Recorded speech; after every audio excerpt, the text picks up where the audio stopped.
Now, I briefly introduced this lesson when we were in person the other day, and because of the power glitch, I was not able to really explain it in fuller details. So you did watch the video and you did submit a lesson, and let's just revisit it anyway.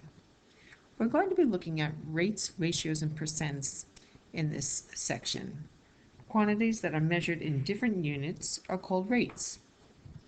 I'm measuring miles per gallon, cost per pound, and a unit rate is a rate that refers to just one of something. It costs $6 for 1 pound, $12 for 1 hour, or $10 a person. These are all comparing different units, money to weight, money to time, money to people. So you see that these, and it doesn't have to be money, but it could be any two different units that we're comparing. And when we compare to one, it's called a unit rate. Finding a unit rate is simple. If it costs $4 for 5 cans, how much does it cost for 1? We're just simply going to divide, and you'll find the cost per can. And again, we're dealing with money, so my final answer should also have a dollar sign, and we're seeing that this would be 80 cents per can.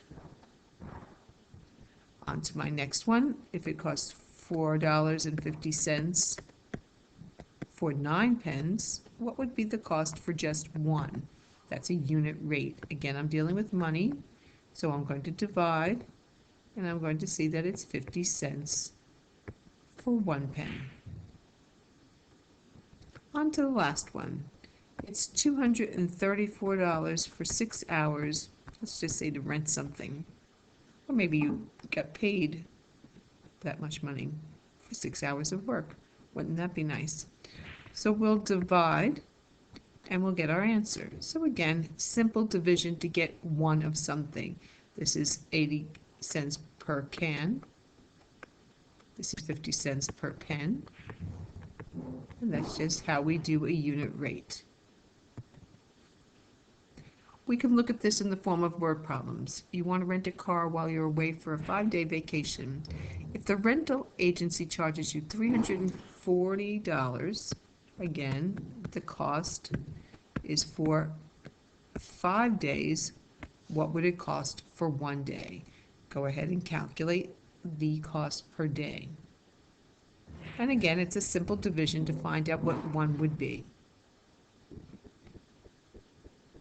The plane flies 1,420 miles in 4 hours. Again, it's miles, giving me the unit here, miles per 4 hours. What would it be for 1 hour? Again, I could do some sort of cross multiplying if I want to, but basically I'm just dividing to find out what the cost, what the miles were. I'm looking for miles, so my answer has to be miles. And again, a simple division. So we're talking about these ratios that compare two numbers using division. And there are 3 ways to write it. I could use the 6-to-2 with the word 2. I could also write it with a colon. And I could write it as a division, 6 divided by 7. It's a 6-to-7 ratio. We write ratios in lowest terms like we write fractions in lowest terms by dividing by a GCF.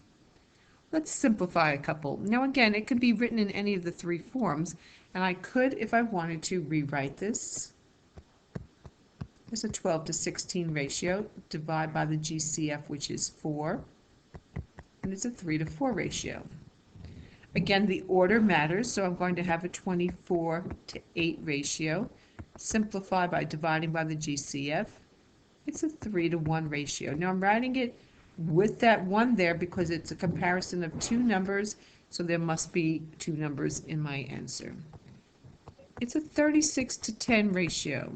Dividing by the GCF, I get 18-to-5. 2 more to do. 15-to-21 ratio gives me a 5-to-7.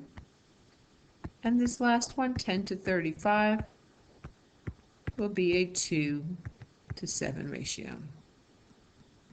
simplifying ratios the way you would simplify fractions. Now, there's a special relationship when two ratios are equivalent or equal, and they call them a proportion.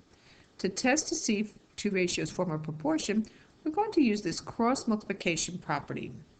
So now we're going to multiply the extremes times the means, which I'll talk about in the next slide.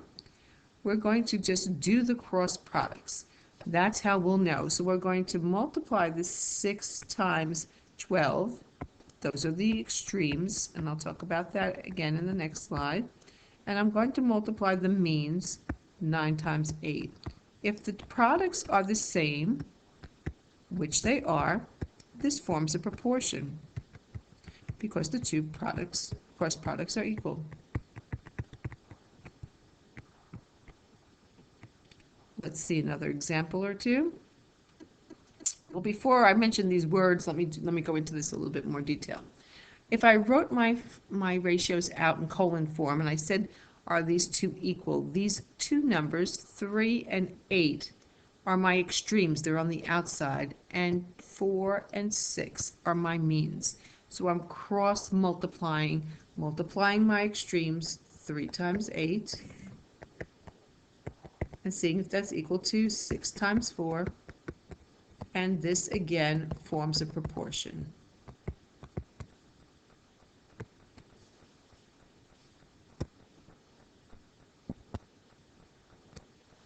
Let's try a couple more.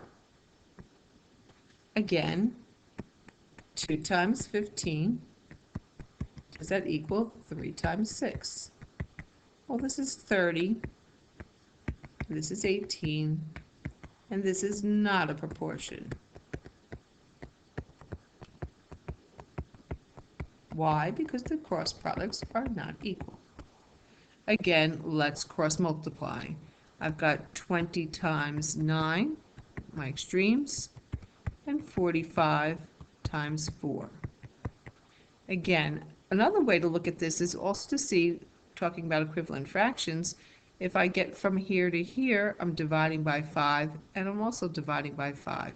So there's more than one way to look at this to see if these are equal. And because, once again, these cross products are equal, then this is a proportion.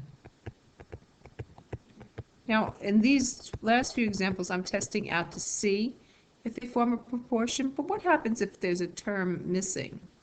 Okay, if there's a term missing, you're going to see a variable, and we're going to once again do cross products and solve for the missing term. Now, we've just spent a lot of time discussing how to solve equations, so this shouldn't be a problem. It should be very familiar to you that we're multiplying here, and then we solve for x. How do we do that? We'll divide by 6. So again, as you're doing this problem, stop and think about what you know about setting up an equation and how to solve it. You're just doing, in this case, setting it up with 1x, and we're dividing, and we'll get x is equal to 15. That's the missing term. Let's try a second one. I have the extremes and the means. I have 4 times 12, and that's equal to 6 times x. And again, sometimes we're going to get decimals. Sometimes we're going to get whole numbers. It depends on the particular problem. You'll divide by 6, and you'll get x is equal to 8. And if you put that in there and did your cross products, you'd see that it works. Now let's just do one that's slightly different, or two maybe that are slightly different. We look at these problems, and I notice instead of an x, there's an expression there. I'm still going to do my cross products. I'm going to multiply my extremes. That's 3 times 2. I'm going to multiply my means. Well, this is easy. It's 1 times x plus 1. So that gives me 6 is equal to x plus 1. This one was a pretty easy one to start with. And I get x is equal to 5. And that 5 plus 1 is 6, and we'll see that that is equivalent.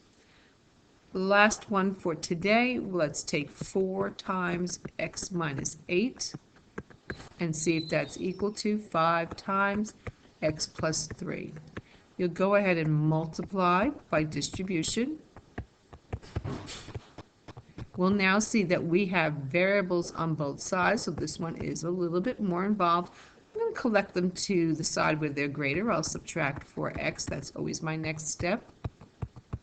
I get a negative 32 is equal to x plus 15. And now you'll subtract 15 on both sides. And you'll get x is equal to a negative 47. If you plug that in both places, you'll see that you have a proportion.